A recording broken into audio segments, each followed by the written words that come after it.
Morning. It's Friday, and I'm back on my new iPad now. So I've sorted out my technical difficulties, and I have to apologise. I didn't realise until Deb pointed it out that I had a piece of food hanging off my gob, and that is the trouble when you live on your own. You know, when you live with someone, they come up and sort of sort it out for you. You know, so that kind of really today that brings me to relationships. And I know I'm going to be entering a right minefield here, but it's probably going to be quite a long one today because yesterday was a short one. But yeah, relationships. You know, friends of mine will probably be smiling, you know, thinking, oh, "Come on, Tom," because I've been married twice. I've had quite a few failed relationships behind me, and hopefully I've learned something from it. Yeah, I think so. I mean, I live on my own now. It's not perfect, but there you go. And but yeah, I mean, my I've got four cousins, and they're all kind of like sort of like half a generation older than me, if you like.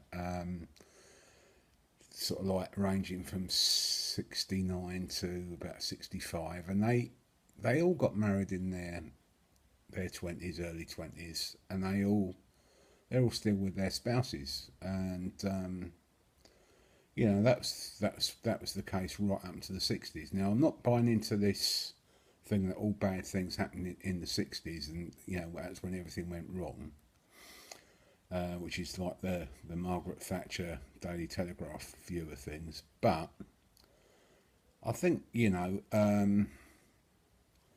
that there's an element of truth in that, but for all the wrong reasons. A lot of things changed in the 60s. You know, and a lot of them for the better. I think most of them for the better, really. And one of the things, most notably, that changed was you know the emancipation of women. And you know, I mean, there are probably a lot of women watching this and saying, "I'm not a women's lib or anything like that." But the fact of the matter is that you know, as a result of that movement, it changed people's perceptions, and women now can well should be able to get equal wages to men, and they should be, you know, and have equal opportunity in the workplace. You know, I mean, a very good friend of mine, she's a plumber, you know, and that would have been unheard of probably, I don't know, 10, 15 years ago. That would have been very unusual, you know. And this is becoming more and more the case, and I salute it, and I think it's brilliant. But what it has meant is that people's expectations have changed a lot. And when my mum and dad got married, that's that generation.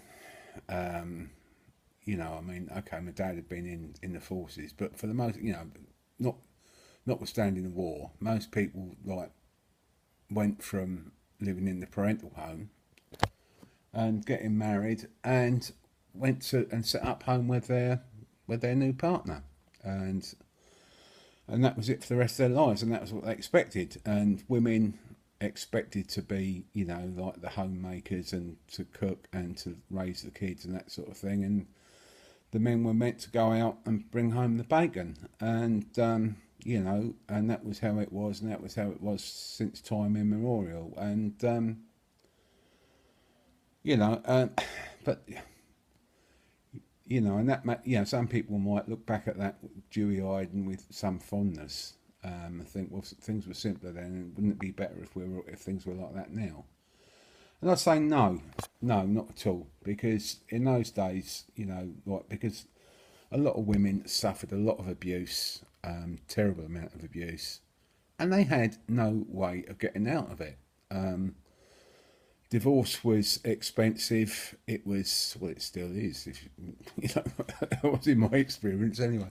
But divorce is expensive, and it was difficult, and there was big, massive social stigma to it. You know, I mean, really, right up until quite recently. And the other thing is, if a woman was getting beaten up, and she's got 4 or 5 kids, where's she going to go? There was no provision. I mean, okay, now we've got you know, sort of hostels for battered women, and there is some sort of support. But you know, sort of back in the 30s, 40s, there was no support at all. And poor women, I mean, they just had to grin and bear it, you know. So, you know, it's like I keep saying, you know, everything comes at a cost, I suppose. Um, so yeah, so I think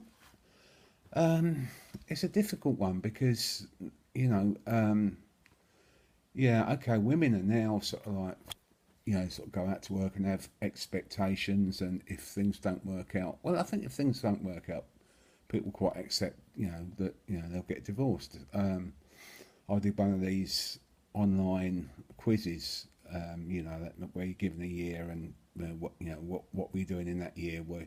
And all the people I look at who have done that, you know, and the year they were given, they were with one partner and they're now with another one. And most of the people of my generation and younger have been through this, you know, like at least one or two partners, you know, and it's the norm. And when I was at school, I mean, I think there was perhaps one kid there, maybe two, whose parents had been divorced. When my daughter was at school, I think she was one of the only ones whose parents were still together at that point. So yeah, but yeah, I don't know. I mean, I think you know what I'll finish on is like my nan and granddad on my mum's side. They lived together. Crikey, they were together for like over 60 years, and they used to fight like cat and dog.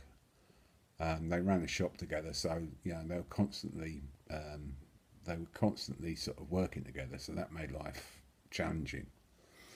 But I remember, you know, being there when they were both separately interviewed by the local paper on their diamond wedding, and each of them separately said to the reporter when asked, you know, what the secret of their long relationship was a give and take, and I think that's probably you know probably it in a nutshell, you know. And it was sad really because, like I say, they fought like cat and dog. In some ways, it got even worse when they retired. And yeah, I mean, not physically fought, you know, but you know, bickered all the time. And but my granddad, poor old boy, you know, towards the end, he went profoundly deaf and had senile dementia. And my nana, when she was a good age, she had a stroke and was in hospital and never recovered. And it was assumed that my granddad didn't know what was going on, you know. Well, at the time I was working as a social worker, and I had a bit of free time, and I used to sit with him quite a lot. And every now and again he'd have lucid moments, and he'd say to me, what they done with my old girl?" And he only lived for about 6 weeks after she did, and I'm sure he died of a broken heart, you know. Very sad. But yeah, I think as a PS as well, I think I would add as well that the people I do know who think we have long, long relationships, they seem to have an interest in common. Um, I know people, you know, in things like, you know, the Communist Party, the Labour Party, who've been together for donkey's years because they've got that interest in common. Other people, other couples who, you know, you know, support a particular football team, or maybe, I don't know, you know, like maybe sort of like train spotters or something like that. I don't, you know, whatever. You know, but I think if you find yourself in that sort of relationship, I think you should really, really cherish it, you know. And if you are in a relationship that's lasted a good amount of years, well, fair play to you. I'll take my hat off to you. Right, thanks a lot. I'll speak to you again tomorrow. Bye bye.